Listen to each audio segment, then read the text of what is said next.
Open up your Bibles to Esther chapter 2. Esther chapter 2. If you're using the YouVersion Bible app, under the live events section, all this morning's notes and scripture are there for you as well. Esther chapter 2. Last week we had Don Piper here speak with us, and his movie came out a couple days ago. And if you haven't seen it, I encourage you to go see it. It is really powerful, impactful, and God can do much and will do much through it. I'll tell you, I was telling them this morning, they actually had a special screening of his movie down in Houston with some of the real people who were portrayed in the movie.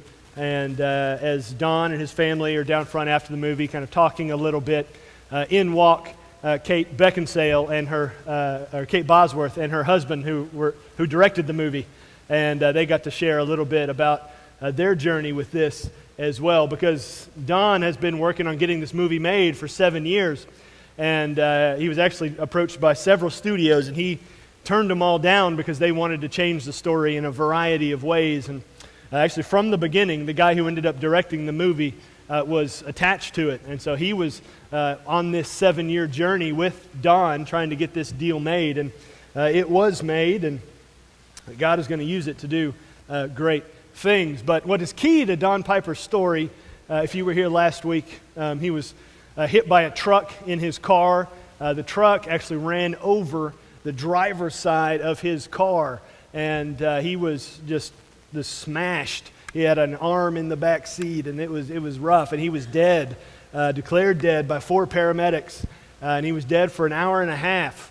And then when he came back, his journey over those successive months was a lot of pain, a lot of discouragement, a lot of dealing with what he saw in that hour and a half he was dead in heaven, and then coming back saying, why am I back here to endure this when I had seen what will be? But what really defines Don's story can begin with one word: an interruption. His life that day when he was hit by a truck was dramatically different than what he had intended it to be. He was intending to go one place, had certain plans for what his next few months were going to be, potentially planting a new church, and his life was dramatically interrupted in a very violent way, and he had to deal with the aftermath of that. And how was he going to respond to that interruption that was beyond his control? And now what we're going to see here in the book of Esther are several different kinds of interruptions and several different people's responses to that. One of the largest interruptions is beyond the control of the person being interrupted. Now there's a lot that's going on here in the book of Esther, especially when we get to chapter 2. At this point in the history of the Israelite nation, there has been a great civil war in Israel. It has been divided into 2 separate kingdoms, and each of those had a variety of kings. Each of them had a handful of good ones, but a whole bunch of bad ones.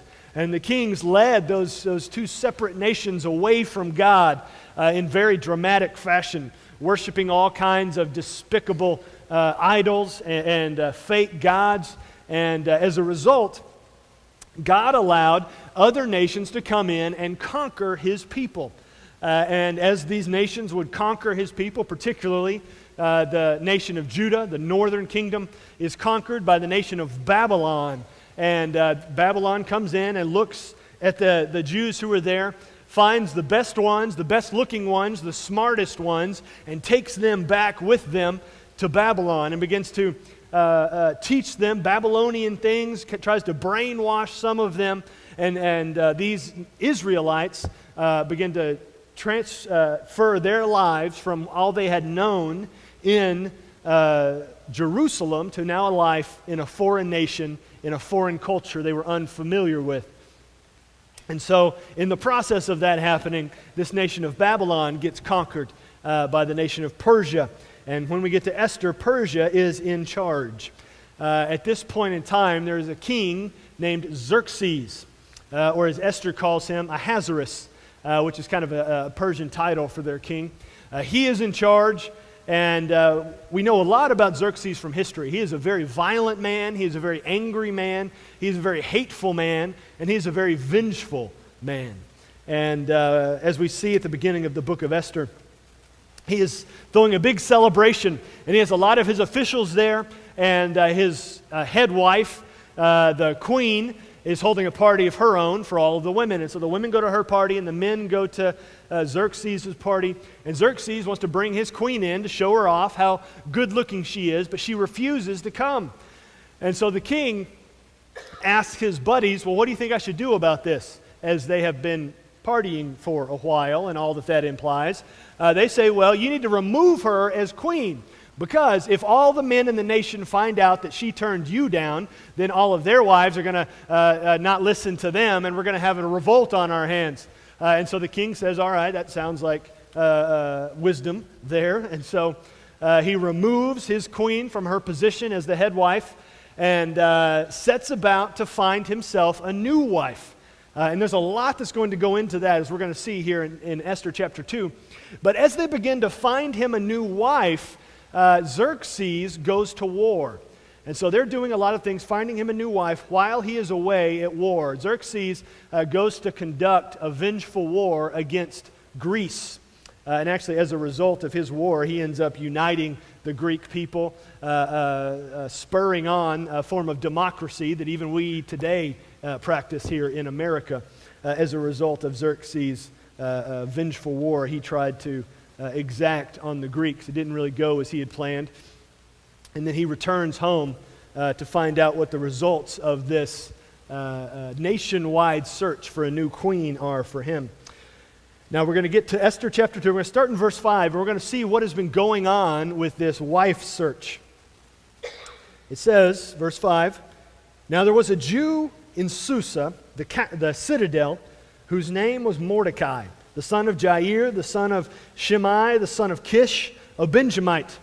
Now there's a couple of things in that verse that are historical to the nation of Israel. This guy Mordecai, Susa's the capital of Persia at this time. He's there.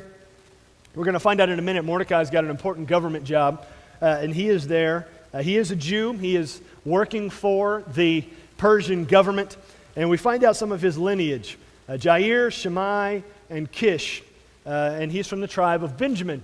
Now what's familiar about those things, the tribe of Benjamin, the name Kish, and the name Shimei, is they are all related to the first king of Israel, Saul.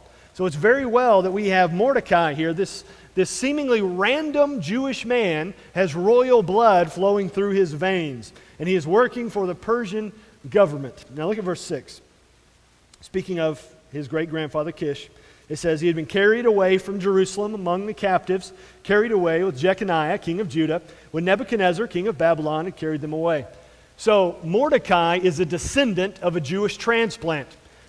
His great-grandfather had been abducted from his home, taken to Babylon, and now has raised his kids and grandkids and now great-grandkids in this different land. And Mordecai is a result of that, living there. Verse 7, speaking of Mordecai, he was bringing up Hadassah, that is Esther, the daughter of his uncle, for she had neither father nor mother, and the young woman had a beautiful figure, was lovely to look at, when her father and mother had died, Mordecai took her as his own daughter. Now we learned a couple of things there. Mordecai had adopted his cousin. Her name was Hadassah, but she also had a cultural name for the Persian region, Esther. As probably Mordecai also had a Jewish name. Mordecai is a Persian name, but he probably also had a Jewish name. Esther's got two names, one for the Jewish culture, Hadassah, one for the Persian culture, Esther. And Mordecai is raising her as his own daughter because her parents have died. She's an orphan, and when he took her in, she was fairly young, and he begins to raise her as his own. And then we get this side note about Esther. It says that the young woman had a beautiful figure and was lovely to look at. So she had a pretty face and she had a good figure, as it says there. And God is going to use that to his advantage later on. Her looks there. And because what is going to become very important, this search for a new wife, this beauty contest for the king, was based entirely on looks.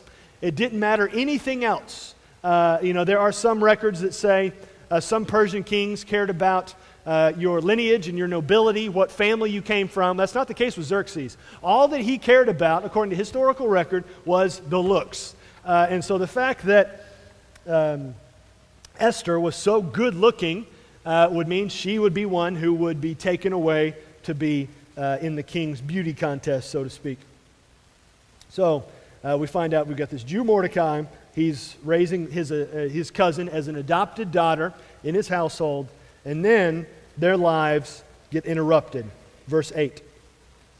So when the king's order and his edict were proclaimed, and when many young women were gathered in Susa, the citadel, in custody of Hegai, Esther was also taken into the king's palace and put in custody of Hegai, who had charge of the women. So Esther is abducted. Esther is taken from her household. She is taken to the palace and put under the charge of this man Hegai. And now, we know a little bit about him. He is very trusted by the king, by King Xerxes. He is in charge of this wife search that's going on here. And the way it worked in that day and time is they would go and they would gather these women together, and it's not that they would go into the king and he would decide whether they're wives or not. It's the fact that they were gathered together, and the moment that they're gathered up, they become a wife of the king. There's no pomp, there's no circumstance, there's no wedding ceremony. The moment they're taken from the household and taken to the palace, in that instant, they become a wife of the king. Now, what level of wife will be decided later on, but in that moment, they're the king's wife. So any plan they had for something else, maybe they had romantic interest in somebody else, well, in that moment, that didn't matter anymore. Esther's life has now been turned upside down. Everything she was planning, everything she was hoping for has changed because now she's been taken into the king's household. Verse 9.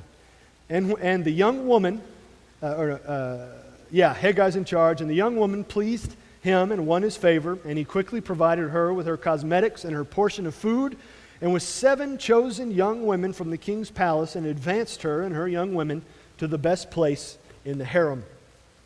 So you've got the guy in charge of all of the potential queens there, and he takes a liking to Esther, and something about her sets her apart from the others. The language is very similar to the story of Joseph when it says that Joseph found favor in the eyes of Potiphar, so Potiphar put him in charge of his household, and then when Joseph gets arrested and thrown in prison, God grants him favor in the eyes of the warden, and Joseph gets put in charge of the prison. It's kind of similar to that, is this man Hegai, who's in charge of the queen search, finds something special about Esther, and so he gives her all the best stuff, the best food, the chosen 7 attendants.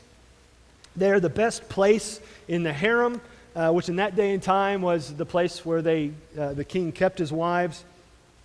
And he tried to give Esther all of the best things because he really wanted her to be the chosen queen. Verse 10. Esther had not made known her people or kindred, for Mordecai had commanded her not to make it known. Now that verse is going to be repeated later on, but what's fascinating about that verse is in every commentator I read, every scholar I looked up about this passage of Scripture, none of them had any idea why Mordecai told Esther, don't tell anybody you're a Jew. Essentially, he's saying, don't tell anybody you're related to me, because Mordecai was a well-known Jew. Everybody who knew Mordecai knew he was a Jew. And so he's telling Esther, don't tell anybody you're related to me, that I raised you, that you're my cousin. Don't tell anybody that you are a Jew.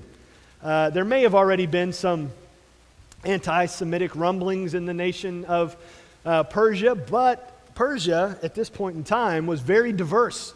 The Persian Empire had conquered a whole bunch of other empires, and so the capital city was made up of a lot of different kinds of people, different races, different ethnicities, different cultures, all combined there in that city. And now Esther is there in the palace of the king, and she's been told by Mordecai, don't tell anybody you're a Jew. For whatever reason, just keep it quiet. And Esther does. Esther listens to him. And there's nothing distinguishing about Esther that makes her look like a Jew. All that everyone who sees her thinks is she's a very beautiful young woman. And so Esther's there. Nobody knows she's a Jew. Look at verse 11.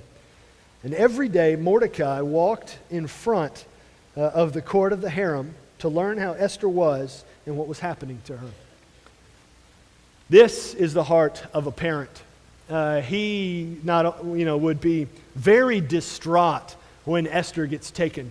Everything they had talked about, all the hopes for her future that have been talked about has been transformed in that moment. She gets taken to be a wife of the king.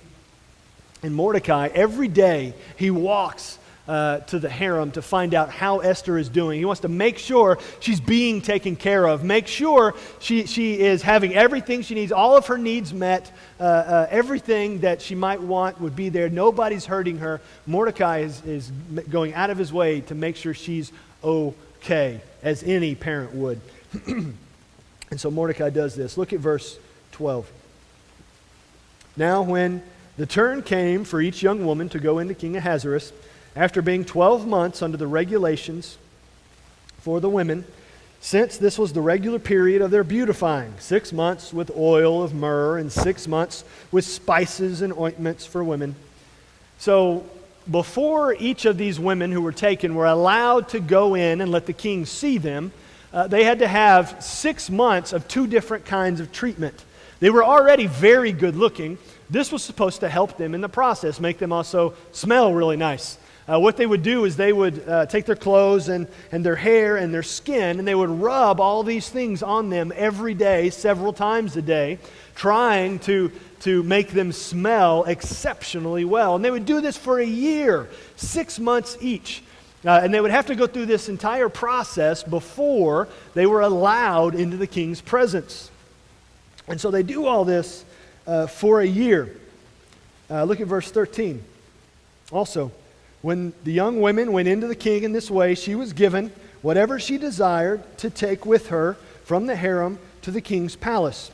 Now, there's something else we know from history, is the women would go into the king and they would have to entertain the king throughout the evening in a sense of it is very much like a modern day beauty contest. I'm not kidding you.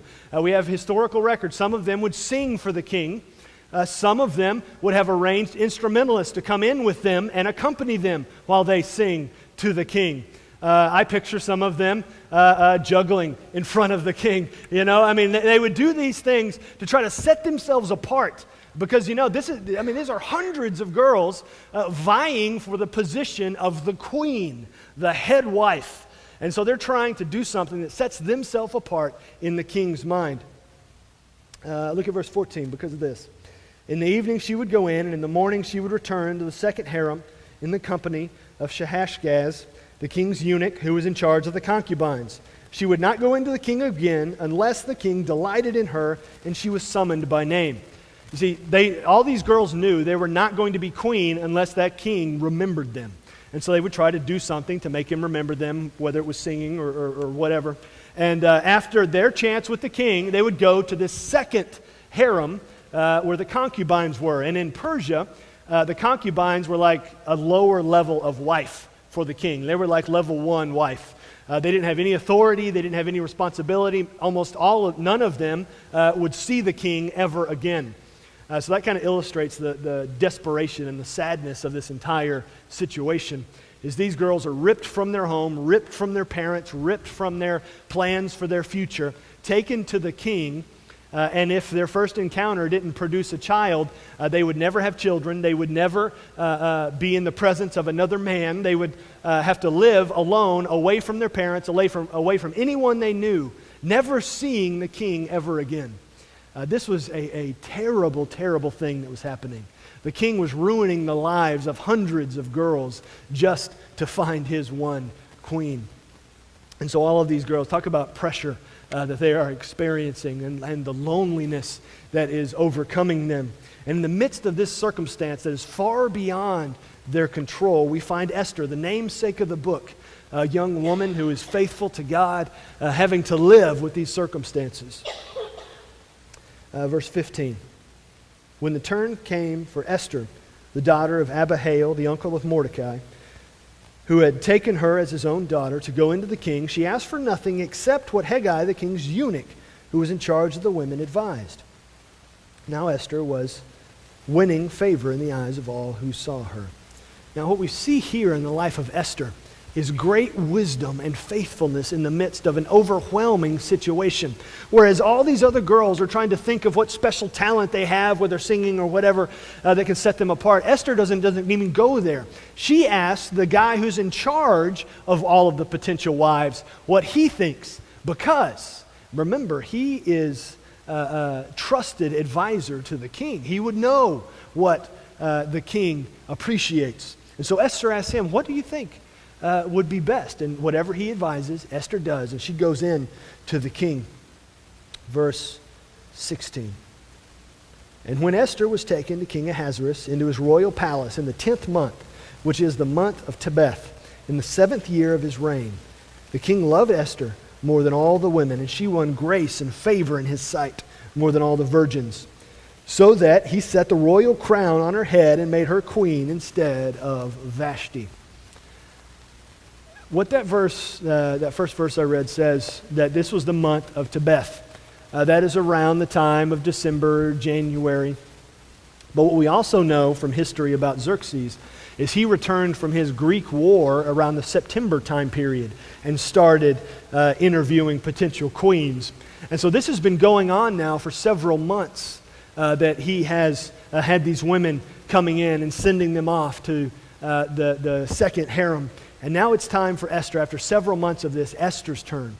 And she goes into the king. And as the end of verse 15 says, she was winning the favor in the eyes of all who saw her. And that is exactly what happens with Xerxes, with King Ahasuerus. He lays eyes on Esther, and he can see no one else. She is the most beautiful. There's something special about her, something that sets her apart.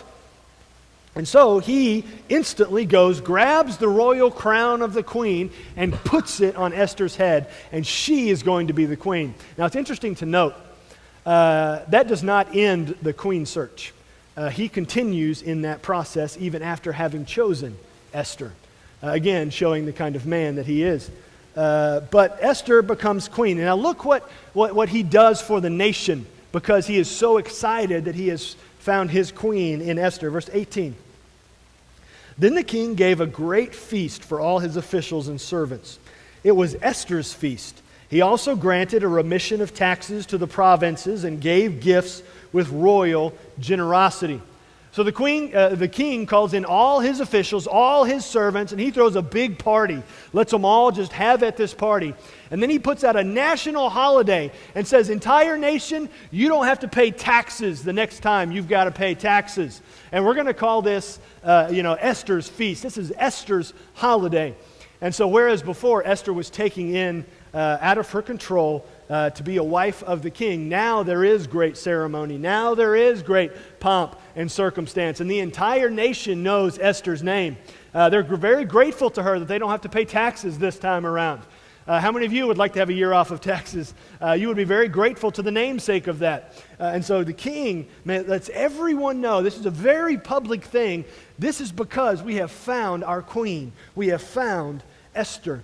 And again, now it's very interesting that it says he gave gifts with royal generosity. Remember, this is a very evil, wicked, selfish, prideful king. And now one encounter with Esther, and he starts throwing out gifts like they're candy.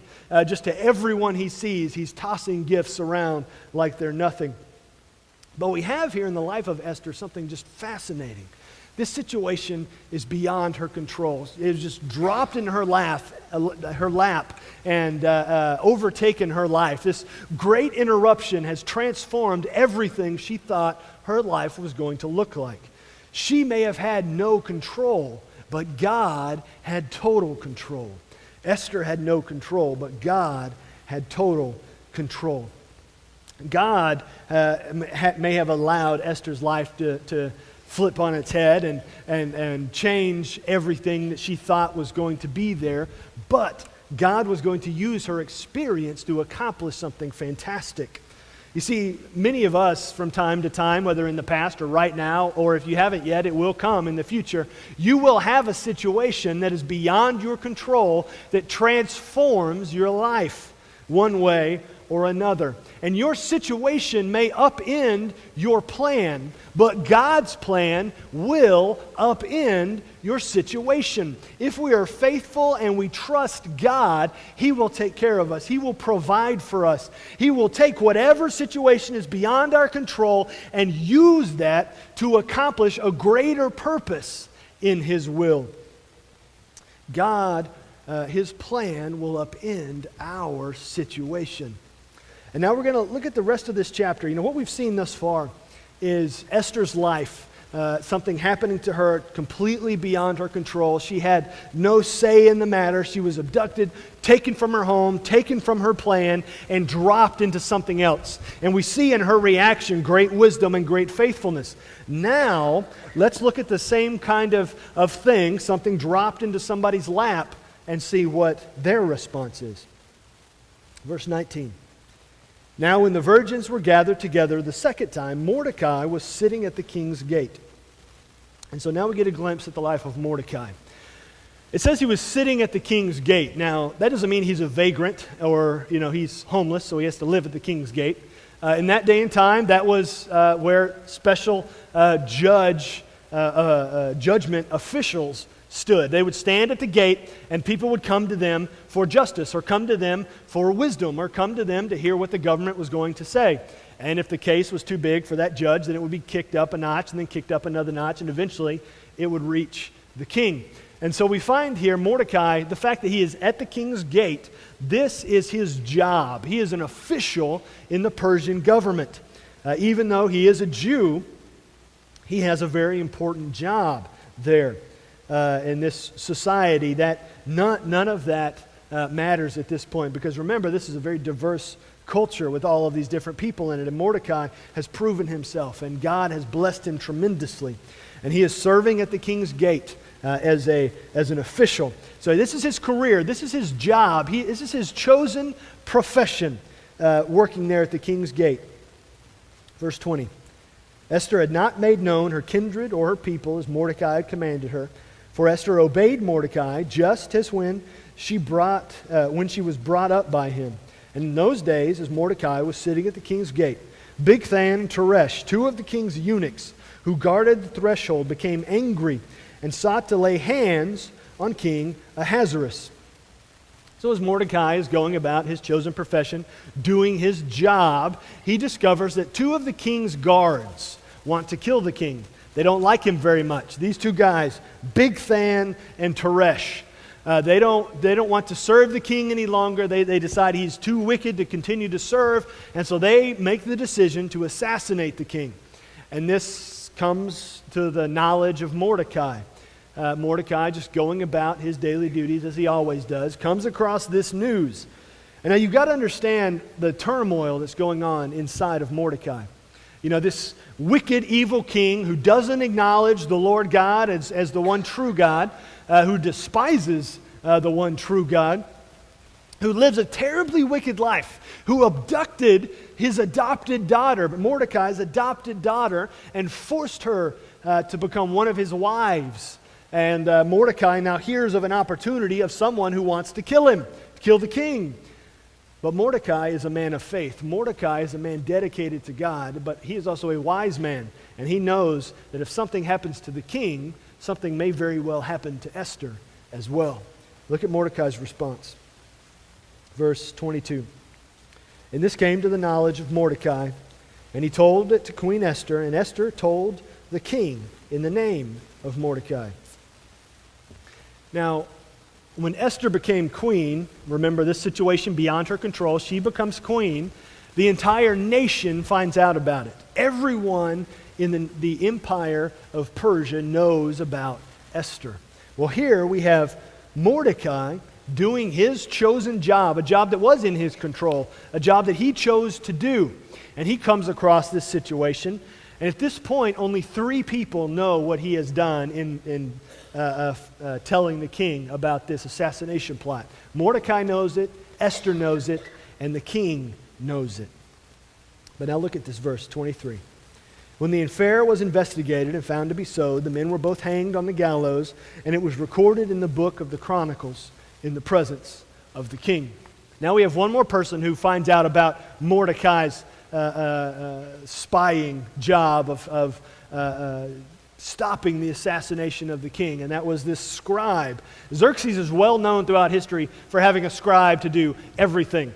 When there were great battles, Xerxes would sit on a high spot above the battle and be surrounded by scribes who were supposed to record every great thing that happened during the battle, because Xerxes wanted it recorded if any of his men did something fascinating, and so they would write all this down. And so in this case, they find out, Mordecai finds out about a murder plot. He tells Esther. Esther tells the king. They find out that it's true, and so Xerxes tells one of his scribes to write this story down. And now we find out later on in the book of Esther, the king forgets about this situation. So you have only 3 people then who know what Mordecai has done: Mordecai, Esther, and the scribe, because the king forgets. So while you have with Esther something beyond her control that the entire nation knows about, you have with Mordecai something secret that only 3 people know about. And we have these 2 contrasting situations. And both Esther and Mordecai had to continue to live faithful lives no matter what they faced in their context. Actually, they had their context changed. They had to change their context from what it was. It was one thing in Esther's case, and it became something beyond her control. In Mordecai's case, his context was within his control because it was his job that he chose to do. But it was how they responded to situations that happened to them in the midst of their context. Esther, taken from her life, becoming a wife of the king. Mordecai, doing his job and discovering someone trying to do something evil. And Mordecai acting faithfully in the face of that. You see, a lot of times, just like Esther and Mordecai, our context, our lives, sometimes are not of our design, like Esther, and sometimes our context are completely from our own design. But either way, God can use you in your current context to completely change the context of others. If you are living a life dedicated to God, doing God's will in the midst of your context, God can do much through you. He can change those around you if you are living faithfully for Him. You see, a life in God's will is a life faithful. Not just faithful life, but a faithful life, F-U-L-L. A life full of faith, a life that is demonstrating a faith in God in every aspect of our lives, that it's accomplishing great faith in all we do. And Esther was illustrating that in remaining faithful to God even in the midst of this terrible situation. Mordecai was demonstrating that even in saving the life of a wicked man like Xerxes, living faithful in the context that they had. You know, a lot of times in our own lives, we say we live faithful lives, you know, but a life that is faithful, not just faith half full or faith a quarter full, but faith full. Oh, so much so that it's overflowing, faith that is exploding out of us and getting on everyone around us. It is vastly different from a regular, normal Christian life. I think of the phrase, and we all do it. I do it. We ask somebody, "How are you doing?" And they say, "Fine," or they say, "Okay," and we move on as though it meant something. But a life faithful, there's more to that than just saying, "Are you okay?" It's taking that to the next step, taking that to the, are you doing okay spiritually? How are you doing spiritually? It's investing in each other, living a life faithful. You see, Esther was living a life faithful because Mordecai had influenced her so much so that his faithful life transferred to her life, and now she was faithful because of his faithfulness. If we as believers are truly invested in living a faithful life, we are truly invested in each other's lives, building each other up, dedicated to God's purpose in a greater aspect than simply coming to church once a week or twice a week, or opening our Bible once a week. Or as I said in Sunday school this morning, we hit the Bible app on accident sometimes because it's next to Facebook, and we count that as opening it for the week. Living a faithful life is a life that is full of faith in every aspect, every day, in every moment. Dedicating ourselves to Christ, but dedicating our interactions to Christ as well. You know, God has put Christians in your life for a specific purpose that you can spur each other on towards that goal, living faithfully. Whether it's in your small groups, in your Sunday school classes, asking intentionally, how are you doing spiritually, really? What are you reading in Scripture? Tell me about the last time you told somebody about Jesus. How did that go? Really dedicating ourselves to being full of faith. Not just us individually, but us collectively as a group, or husbands and wives who are believers. God has put you two together as two faithful Christians to spur each other on in the faith. And if we, as husbands and wives, never discuss spiritual things, what a waste. God has put us together to accomplish much for His purpose, faithful purpose, to do great things for Him, to spur each other on, to encourage each other, build each other up, so that we can have the maximum amount of impact that God intends us to have. We're going to see over the next few weeks of Mordecai's faithful influence on Esther living a faithful life, how that not only is going to do great things in the lives of those around Esther, it is going to have national implications because of one person's faithful decisions. God can do much through you if you are faithful. Not faith some, not faith a little bit, but faithful. But in order to be faithful, you have to have faith to begin with. You have to believe that Jesus came and died and rose from the dead on your behalf, in your place, giving you access to heaven instead of hell. And if you believe that, you get heaven, and no one can ever take that away. And you begin with that faith on your journey toward faithfulness.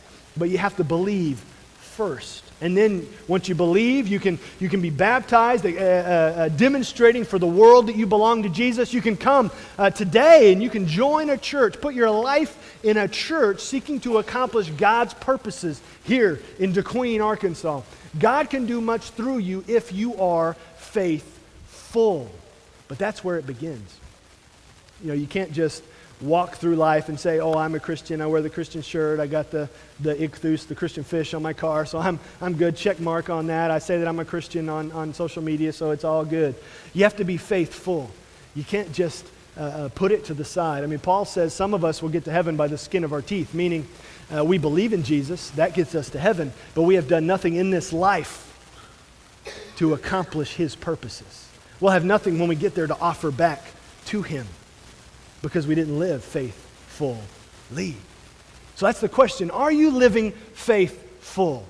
In every interaction, in every relationship that you have, are you faithful? Where are you in that?